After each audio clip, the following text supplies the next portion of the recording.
Bismillahirrahmanirrahim. Assalamualaikum warahmatullahi wabarakatuh. Berita Al-Hijrah 13 Jun bersama saya, Al-Muhsin Muhammad Noor, dan berikut tajuk utama malam ini. Mansuh hukuman mati mandatori. Kerajaan buat pungutan suara.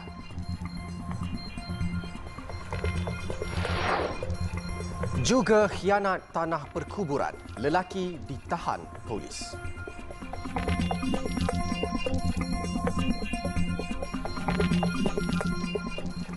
Umat Islam di negara ini disaran mengamalkan konsep tasamuh atau toleransi dalam menjalani kehidupan seharian. Perdana Menteri Datuk Seri Ismail Sabri Yaakob berkata berdasarkan konsep itu, mana-mana budaya yang tidak bertentangan dengan akidah Islam boleh disantuni tanpa sebarang stigma dan diskriminasi. Jelas Perdana Menteri, konsep tasamuh membawa maksud sikap toleransi atau berlapang dada. Konsep itu mampu menerapkan nilai penerimaan dan damai dalam kalangan rakyat dan menjadi asas bagi menghadapi ragam kepelbagaian bangsa, agama dan budaya yang diamalkan di Malaysia. Tambahnya, bagi negara yang memiliki bangsa dan budaya yang majmuk, sikap tasamuh penting sebagai alat menyatupadukan ummah. Dalam realiti keluarga Malaysia yang terdiri daripada pelbagai masyarakat berbilang kaum ini, sudah pasti kepelbagaian budaya dan adat rasam menjadi satu keunikan yang perlu diraihkan sekaligus mewujudkan masyarakat yang aman dan sejahtera. Mana-mana budaya yang tidak bertentangan dengan akidah Islam boleh disantuni tanpa sebarang stigma dan diskriminasi. Beliau berucap demikian ketika merasmikan Majlis Tilawah dan Hafazan Al-Quran peringkat kebangsaan di Johor Bahru pada Ahad. Dalam pada itu, Datuk Seri Ismail berharap kecanggihan kemajuan teknologi ketika ini dapat membuka peluang untuk umat Islam mempertingkatkan amal ibadah kepada Allah SWT. Ditambah pula dengan kewujudan aplikasi Al-Quran digital, umat Islam kini tiada alasan untuk tidak meluangkan masa dalam membudayakan Al-Quran. Susulan keputusan Kabinet untuk memansuhkan hukuman mati mandatori. Kerajaan akan membuat tinjauan awam atau pungutan suara bagi mendapatkan maklum balas berhubung perkara itu. Menteri Jabatan Perdana Menteri, Parlimen dan Undang-Undang Datuk Seri Dr. Wan Junaidi Tuanku Jaafar berkata tindakan tersebut akan dilakukan dalam masa terdekat sebelum usul pindaan berkaitan pemansuhan dibentangkan di Parlimen Oktober depan. Jadi siapa yang minat respon tu nanti, buatlah juga dalam press, dalam sosial media tu keluarkan bahawa Bayu akan buat survey ni dan bagi respon sebanyak mungkin. Kita nak dengar input daripada rakyat. Kena bagaimana yang saya sebut tadi, dua bahagian, satu orang yang menjadi pemangsa dan satu jadi mangsa. Dua-dua ni kita nak dengar dia punya respon juga. Bagaimanapun, kalau berlakunya tantangan tu lebih hebat daripada yang bersetuju, kita akan bawa balik kepada Jemaah Menteri, biar Jemaah Menteri membuat keputusan.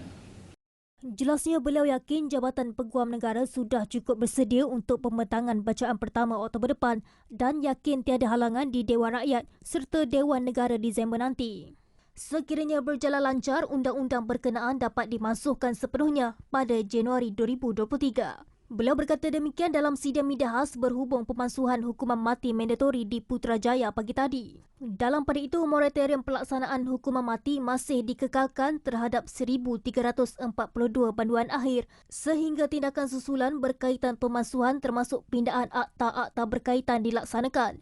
Sementara itu, Datuk Seri Dr. Wan Junaidi turut mencadangkan untuk memperkenalkan konsep diat, iaitu papasan kepada keluarga mangsa yang terkesan dengan tindakan penjenayah sebagai satu hukuman gantian terhadap hukuman mati mandatori. Ia turut termasuk untuk pesalah yang bukan beragama Islam. Namun jelasnya pihaknya masih belum berbincang dengan pihak ilmuwan syariah atau mufti negeri kerana ia memerlukan sesi libat urus bersama. Bagaimanapun, konsep diat berkemungkinan akan dilakukan secara menyeluruh atau hanya untuk kes-kes tertentu sahaja. Susulan banyak isu perlu dipertimbangkan termasuk keadilan buat keluarga mangsa. Keputusan kerajaan untuk memansuhkan hukuman mati mandatori melibatkan 11 kesalahan iaitu kesalahan di bawah kanun keseksaan dan 2 kesalahan di bawah Akta Senjata Api penalti lebih berat 1971.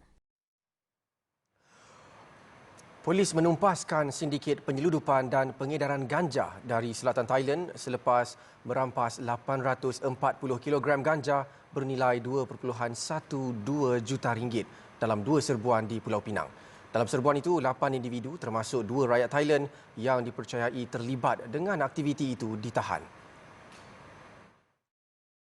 Pengarah Jabatan Siasatan Jenayah Narkotik JSJN Bukit Aman dari Simpang 4 dan Sungai Bakap. Ketika serbuan itu, 7 daripada suspek sedang memunggah ganja berkenaan dan Akta Dadah Berbahaya 1952. Dalam pada itu mengulas mengenai langkah kerajaan Thailand menghalalkan pemilikan dan penanaman ganja, Datuk Ayub Han berkata pihaknya tidak menolak kemungkinan lebih banyak ganja akan diseludup masuk ke dalam negara ini. Dalam pada itu, di Ibu Negara, polis menumpas sindiket menjual biskut berperisa ganja. 7 lelaki ditahan dalam 3 serbuan berasingan di Batu Caves serta Bandar Manjalara pada Rabu dan Khamis lalu.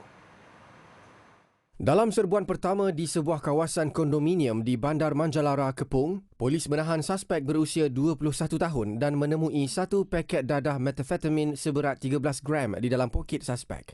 Hasil soal siasat, polis melakukan pemeriksaan di sebuah unit kondominium di kawasan berhampiran yang membawa kepada penemuan 15 ketulan mampat ganja seberat 14.98 kilogram. Tangkapan itu membawa kepada serbuan kedua di Jalan Lintang, Batu Caves pada 5 petang Khamis lalu dengan penahanan 2 lelaki masing-masing berusia 22 dan 25 tahun. Pemeriksaan di dalam kereta milik suspek menemui 10 ketulan mampat ganja seberat 9.94 kilogram. Polis turut menahan 4 lagi lelaki berusia 23 hingga 24 tahun dalam serbuan ketiga di sebuah kondominium di Jalan Bandar Manjalara pada jam 7 malam hari sama. Jadi hasil ujian saringan ke atas semua suspek, didapati 3 suspek daripada 7 yang ditahan ini didapati positif dadah jenis THC iaitu cannabis. 4 suspek mempunyai rekod jenayah berkaitan dadah. Kesemua suspek ini ditahan riman 7 hari bermula 9 hari ber-6 sehingga 15 hari ber-6. Keseluruhan rampasan dadah bagi ketiga-tiga serbuan itu lebih RM248,000. Kes disiasat mengikut Seksyen 39B Akta Dadah Berbahaya 1952. Seorang lelaki ditahan polis selepas didapati menceroboh dan melakukan khianat di sebuah tanah perkuburan Islam di Kampung Jaya, Semanggol, Bagan Serai baru-baru ini. Lelaki berusia 36 tahun itu ditahan Khamis lalu kira-kira pukul 9 pagi hasil maklumat orang awam. Ketua Polis Daerah Krian, Superintenden Mazuki Mat berkata, tangkapan dibuat selepas satu laporan diterima Rabu lalu berhubung video tular berdurasi 1 minit 21 saat memaparkan lelaki terbabit melakukan khianat di tanah perkuburan tersebut. Menurut Superintenden Mazuki, berdasarkan rakaman itu, suspek melakukan pencerobohan dan mencabut batu nisan dengan tujuan yang tidak pasti. Siasatan lanjut mendapati lelaki berusia 36 tahun itu menetap berhampiran tanah perkuburan terbabit. Suspek ditahan riman bermula Jumaat lalu sehingga Rabu ini bagi membantu siasatan. Kes disiasat mengikut Seksyen 297 Kanun Keseksaan.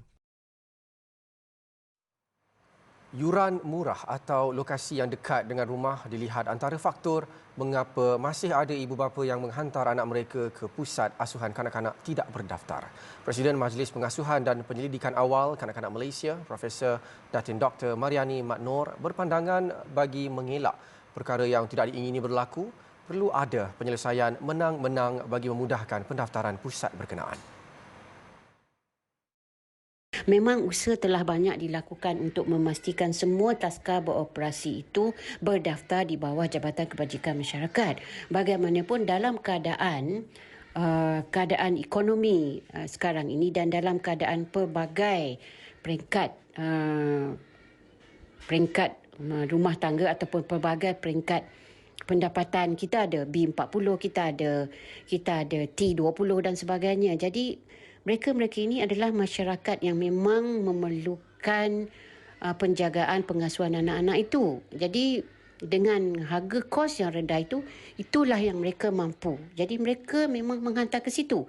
Cuma mungkin apa yang boleh kita buat nanti adalah pihak-pihak tertentu kementerian yang bertanggungjawab itu mungkin boleh memikirkan apakah kaedah dan cara untuk memastikan bahawa taska beroperasi yang tidak berdaftar itu mungkin boleh beroperasi tetapi mengikut syarat-syarat yang tertentu yang mungkin ada sedikit kelonggaran. Profesor Datin Dr. Mariani berkata pentingnya ibu bapa menghantar anak ke taska yang berdaftar mengikut Akta 1984 kerana melalui akta itu pengasuh perlu melalui kursus permata yang akan didedahkan dengan ilmu pengetahuan serta pelbagai kemahiran dan latihan yang perlu dalam mengasuh dan mendidik anak-anak yang berada di bawah jagaan mereka. Mengulas lanjut, Profesor Datin Dr. Mariani berkata, daripada penjagaan di pusat asuhan, ia akan memberi kesan psikologi dari sudut proses pertumbuhan dan perkembangan kanak-kanak secara holistik. Jelas beliau, jika tidak berdaftar, kanak-kanak mungkin terdedah persekitaran yang tidak kondusif. Anak-anak yang berada di taska jika melalui keadaan persekitaran yang tidak kondusif untuk pertumbuhan dan perkembangannya, contohnya mungkin dia didera, mungkin dia diherdik, mungkin dia dijerit dan sebagainya, atau mungkin dia dipukul, atau mungkin dia tidak diberi makan, minum dan sebagainya, akan meninggalkan kesan psikologi yang negatif kepada anak-anak itu. Mereka akan mula takut, mula bimbang. Setiap kali untuk dihantar ke taska, mereka akan sentiasa cemas, malah mereka tidak percaya kepada individu-individu persekitaran kecuali kepada ibu bapa dan mungkin kakak dan abang. Jadi sangat penting untuk anak-anak dalam usia 4 tahun ke bawah ini untuk diberikan pertumbuhan perkembangan yang sangat-sangat positif daripada aspek sosio-emosi, dari aspek fizikalnya, daripada sosialnya dan juga intelektualnya. Tambah beliau, kebanyakan perkara negatif berlaku disebabkan pengasuh tidak mempunyai ilmu dan tidak dilatih dengan kemahiran yang sepatutnya. Walaupun pengasuh itu adalah seorang ibu yang mungkin mempunyai beberapa orang anak, namun cara penjagaan setiap kanak-kanak itu berbeza.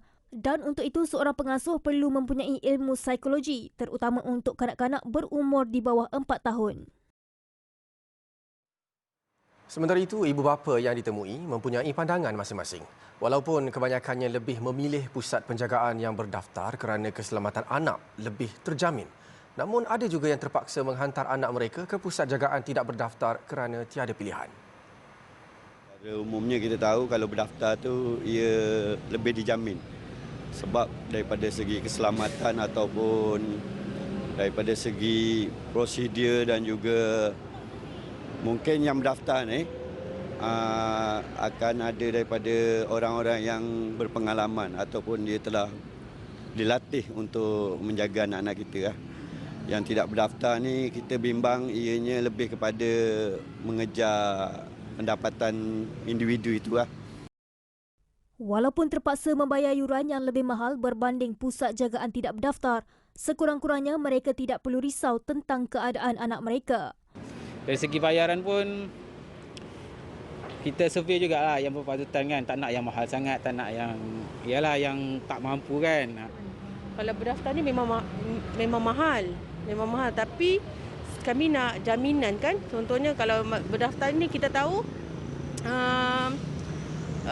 untuk ibu bapa percaya pada mereka. Yang tak berdaftar ni kita apa-apa terjadi dekat anak, tak ada siapa untuk berlakunya sesuatu untuk buat rujukan.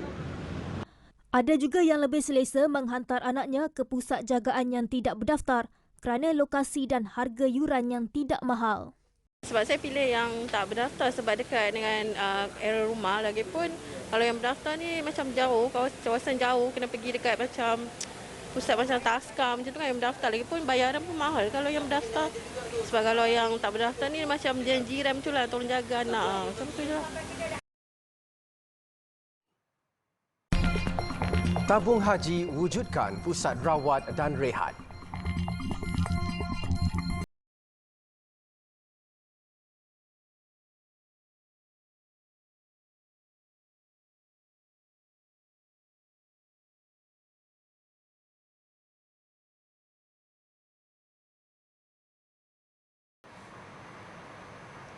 Tabung Haji mewujudkan pusat rawat dan rehat di semua 3 bangunan penginapan jemaah di Makkah. Ia sebagai langkah persiapan awal untuk menghadapi kemungkinan jangkitan COVID-19 dalam kalangan jemaah dan petugas haji Malaysia. Laporannya bersama Fitri Musa dan juru kamera Kamarul Zaman Mansur di Makkah Al-Mukarramah. Ketua Rombongan Haji Malaysia Datuk Seri Syed Saleh Syed Abdul Rahman berkata, pusat rawatan dan rehat ini menyediakan 200 katil yang dikendalikan doktor dan pembantu kesihatan. Kita juga menyediakan persiapan untuk kemungkinan berlakunya jangkitan COVID di kalangan jemaah haji maupun petugas kita. Kita menyediakan apa yang kita namakan sebagai pusat rawat dan rehat, pusat R&R untuk mereka yang dijangkiti oleh COVID ini di beberapa bangunan-bangunan kita termasuk di hospital, dan jumlah katil yang telah disediakan untuk kemungkinan ini ialah sebanyak 200 katil. Menurut beliau, pusat rawatan ini akan menyediakan rawatan permulaan kepada jemaah yang dijangkiti COVID-19, manakala pesakit kronik akan dihantar ke hospital bagi rawatan susulan. Sebagai langkah penjagaan juga, saringan COVID-19 ke atas jemaah dilakukan di pusat kesihatan yang ditempatkan di setiap bangunan penginapan jemaah. Beliau turut mengingatkan jemaah supaya berjaga-jaga dan mengikuti SOP pelitup muka setiap masa. Kerajaan Arab Saudi telah pun mewajibkan bahawa semua jemaah haji memakai pelitup muka sama ada di dalam ataupun di luar bangunan sepanjang masa ketika mereka melaksanakan ibadat haji mereka. Berkaitan ketibaan jemaah, Datuk Seri Syed Saleh berkata selepas penerbangan KT22 15 Jun ini, tiada lagi penerbangan jemaah ke Madinah. Selepas hari itu, katanya jemaah akan dibawa terus ke Mekah bermula penerbangan KT23 pada 20 Jun ini. Dalam kegairahan jemaah beribadah, sentiasalah amalkan SOP COVID-19. Bukan sahaja pelitup muka, tetapi amalkan penggunaan sanitizer bagi mengurangkan jangkitan COVID-19. Kesihatan amat penting untuk jemaah beribadah dengan sempurna. Laporan bersama Fitri Musa dan juru kamera Kamarul Zaman Mansur dari Makkah Al-Mukarramah untuk TV Al-Hijrah. Dalam hari itu, Menteri di Jabatan Perdana Menteri Hal Ehwal Agama Datuk Idris Ahmad berkata bagi jemaah haji yang tertangguh perjalanan akibat positif COVID-19, mereka akan dimasukkan kembali ke dalam senarai jemaah haji setelah selesai menjalani tempoh kuarantin dan sekiranya ujian PCR seterusnya didapati negatif. Haji, alhamdulillah, maknanya perkembangan jemaah haji kita yang telah pun pergi ke sana, dan insyaAllah hari Senin ini Yang Tuan Agong pun akan turun sama-sama di Mobil Fit akan ke sana nanti untuk melepas. Semua tu sudah di inilah. Maksud tangguhnya tangguh yang tak lulus PCR tu. InsyaAllah mereka tu telah habis kuarantin, dan apabila buat test balik, insyaAllah mereka akan dimasukkan balik lah. Sebenarnya nama pun. Beliau ditemui pada majlis perasmian persidangan pengerusi jawatan kuasa Qariah Masjid dan Surau Jumaat Wilayah Persekutuan 2022 di Dewan Serbaguna Masjid Wilayah Persekutuan. Persidangan yang dihadiri kira-kira 490 peserta yang terdiri daripada pengerusi serta ahli jawatan kuasa pengurusan masjid dari seluruh wilayah persekutuan itu menjadi medan perkongsian maklumat, pandangan dan percambahan fikiran bagi mewujudkan pembaharuan dan inovasi dalam bidang pengurusan masjid. Johor membenarkan aktiviti ibadah kurban sempena Hari Raya Aidiladha tahun ini dilaksanakan di masjid dan surau terpilih. Aktiviti penyembelihan juga boleh dilaksanakan di 153 rumah penyembelihan yang berdaftar dengan Pejabat Perkhidmatan Veterina seluruh negeri itu. Pengerusi Jawatan Kuasa Hal Ehwal Agama Islam Muhammad Farid Muhammad Khalid berkata 64 masjid dan 68 surau seluruh Johor telah mendapat permit dan digazetkan sebagai pusat aktiviti penyembelihan yang lengkap pada sambutan ibadah korban kali ini. Namun bagi masjid dan surau yang tiada permit penyembelihan dan mahu membuat penyembelihan, permohonan boleh dibuat. Surau masjid yang belum ada kebenaran boleh tak? Boleh. Caranya mohon dulu dengan pejabat kadi. rujuk dengan Jabatan Veteriner Daerah, mereka akan turun padang dan tengok kesesuaiannya. Maksudnya yang belum digazetkan, maksudnya boleh mohon, tapi kena disemak dulu kelengkapannya. Kalau betul lulus, dibenarkan. Kalau mungkin tidak, nampaknya tak bolehlah dibuat di situ. Beliau berkata demikian pada sidang media di Pusat Islam Iskandar Johor Bahru hari ini. Jelas beliau mengikut peraturan, masjid dan surau yang tiada permit serta kebenaran hanya dibenarkan sebagai lokasi untuk melapah ternakan korban dan membungkus serta mengedar daging. Sekiranya sembelihan dijalankan tanpa kebenaran, boleh dikenakan denda sehingga RM10,000 dan peralatan serta daging sembelihan akan dirampas mengikut Seksyen 51 Kaedah-Kaedah Binatang Kawalan Penyembelihan 2009. Dalam pada itu, Muhammad Farid memaklumkan Johor membenarkan saf solat berjemaah di masjid dan surau seluruh negara ini dirapatkan dan bukan lagi mengikut saiz sejadah bermula hari ini. Pelaksanaan ini mendapat perkenan Sultan Johor Sultan Ibrahim Iskandar sebagai Ketua Agama Islam Negeri sebagaimana peruntukan Fasal 57(a) Undang-Undang Tubuh Kerajaan Johor 1985 dan Seksyen 6 Enakmen Pentadbiran Agama Islam 2003. Kementerian Kesihatan Malaysia KKM memandang serius isu kekurangan bekalan ubat-ubatan di klinik dan hospital swasta serta farmasi komuniti yang dilaporkan akhir-akhir ini. Bagi mengatasi masalah itu, beberapa langkah penyelesaian sementara diumumkan hari ini. Dalam satu kenyataan hari ini, Menteri Kesihatan Khairi Jamaluddin Abu Bakar memaklumkan fasiliti kesihatan swasta boleh memohon pinjaman bekalan ubat-ubatan dari fasiliti kesihatan swasta lain atau fasiliti kesihatan kerajaan yang terdekat. Fasiliti kesihatan kerajaan boleh menimbang untuk meminjamkan bekalan ubat-ubatan untuk kegunaan ketika kecemasan, krisis dan bencana dengan memastikan terlebih dahulu ketersediaan dan baki stok ubat-ubatan mencukupi untuk kegunaan aktiviti harian fasiliti kesihatan kerajaan tersebut. Sekiranya perlu, pesakit boleh dirujuk ke fasiliti kesihatan kerajaan terdekat untuk meneruskan rawatan. Bagaimanapun, pesakit mungkin memerlukan perubahan regimen ubat-ubatan berdasarkan ketersediaan di fasiliti kerajaan yang dirujuk. Pesakit juga boleh membeli ubat-ubatan tersebut dari farmasi komuniti dengan preskripsi dari klinik atau hospital swasta berkenaan. Tambah Khairi, penyelesaian jangka panjang sedang diusahakan KKM dalam menangani isu ini dan pemantauan berterusan dibuat untuk memastikan ketersediaan ubat-ubatan di seluruh Malaysia. Rumah ulama dirobohkan. Di Palestin, satu pasangan pengantin terpaksa meraihkan hari bahagia di sisa runtuhan rumah selepas kediaman mereka dirobohkan Zionis bulan lalu. Majlis Perkahwinan Rabiha Al-Rajbi dan pasangannya Mohyeldin Nasrallah diadakan pada Sabtu lalu di kediaman Al-Rajbi yang dirobohkan Zionis di Kejiranan Silwan, Baitul Maqdis Timur, dan ia juga merupakan impian Rabiha untuk berkahwin di kediaman yang diruntuhkan itu. Bulan lalu, Israel merobohkan kediaman bangunan 5 tingkat yang turut didiami keluarga Al-Rajbi dengan alasan ia dibina tanpa permit. Tindakan kejam itu menyebabkan 35 penduduknya hilang tempat tinggal. Bagaimanapun, peluang untuk dapatkan permit adalah tipis menyebabkan rumah baru tidak dapat dibina. Penduduk di Baitul Maqdis Timur berkata tindakan untuk membina rumah dengan permit Israel di kejiranan itu agak mustahil menyebabkan mereka terpaksa membinanya tanpa permit.